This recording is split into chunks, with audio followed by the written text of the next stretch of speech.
अस्सलामु अलैकुम वरहमतुल्लाहि वबरकातुहू।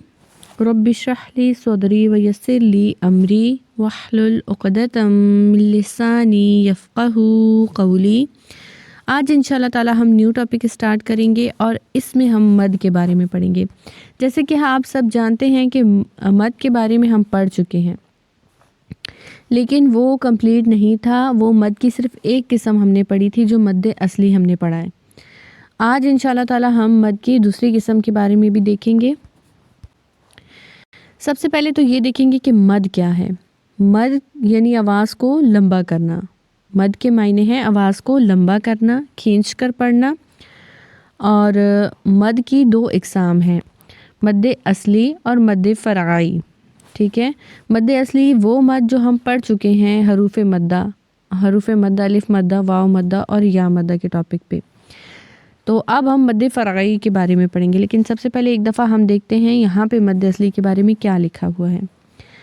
हरूफ मद की वजह से किया जाने वाला मद। हरूफ मद क्या है? अलिफ मद्दा, वाव मद्दा और या मद। इस मद के बारे में हम पहले पढ़ चुके हैं। इसको खींचने की मिकदार एक अलिफ के बराबर होती है, यानी कि 2 हरकत के बराबर। ठीक है, ये तो हमारा क्लियर हो गया था। और हमें ये भी पता था कि अलिफ मद्दा कहाँ पे होगा, या मद्दा कहाँ पे होगा और वाव मद्दा कहाँ पे होगा। और ये भी पता था कि इन्हें कितना खींचना है, एक अलिफ के बराबर तीनों को खींचना है। अब देखते हैं मद फ़रई का क्या कायदा है। जब मद असली के बाद, मद असली यानी कि हरूफ मद्दा जो हम पढ़ चुके हैं, अलिफ मद्दा, वाव मद्दा, या मद्दा के बाद हमज़ा या सकून आए तो ये मद किया जाता है। यानी कि इस मद को करने की वजह क्या है? हमज़ा या सकून हरूफ मद्दा के बाद होने चाहिए। इसकी कई शक्लें बनती हैं, यहाँ पे सिर्फ ज़रूरी आपको बताई जाएंगी। सबसे पहले जो है, सबसे पहली सूरत है वो है मद वाजिब। इसे मद मुत्तसिल भी कहते हैं। मद वाजिब, इसे मद मुत्तसिल भी कहते हैं। एक ही लफ्ज़ में, लफ्ज़ एक ही होगा, एक ही कलिमा होगा, एक ही लफ्ज़ में मद असली के बाद हमज़ा अपनी असली शक्ल में होगा। यानी कि जो हमज़ा छोटी अब उसकी शक्ल है ना, जो हम पढ़ते हैं हरूफ तहजी में हमज़ा, वो अपनी असली शक्ल में होगा। यानी कि वो अलिफ की शक्ल में नहीं होगा, बल्कि अपनी असली शक्ल में होगा। एक ही लफ्ज़ में हरूफ मद्दा के बाद हमज़ा अपनी असली शक्ल में होगा।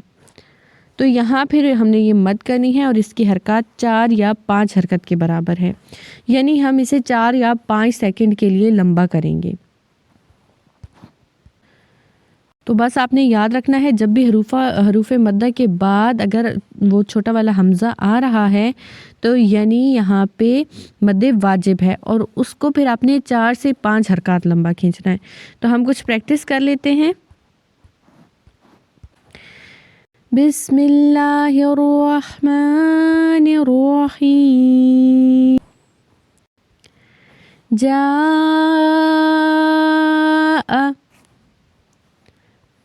शाअ,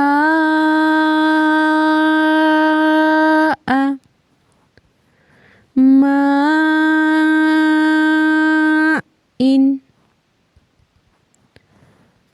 सूउन।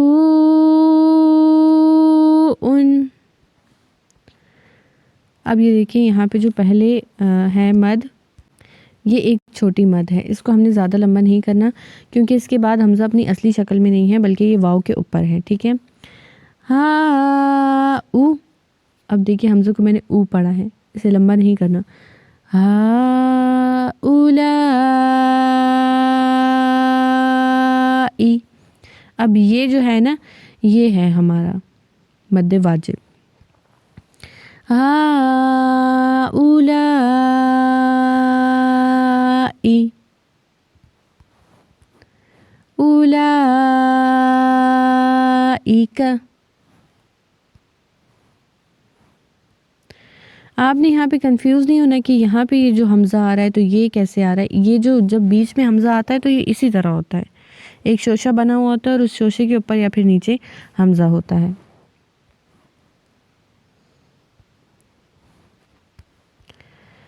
आला। अब देखिए पहले अलिफ है, उसके ऊपर जो खड़ा ज़बर है, इसकी वजह से हम इसे एक अलिफ के बराबर लंबा करेंगे। आ اب لا کو کھینچیں گے، آلا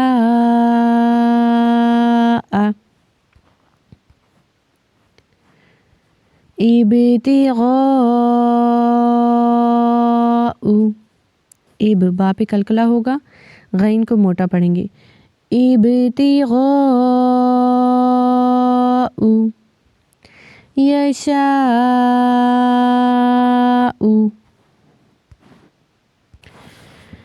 اسی کے ساتھ مد واجب یعنی مد متصل کا ٹاپک ہمارا کمپلیٹ ہو گیا ہے الحمدللہ۔ کل انشاءاللہ تعالی ہم اس کی دوسری قسم کے بارے میں پڑھیں گے۔ السلام علیکم ورحمۃ اللہ وبرکاتہ۔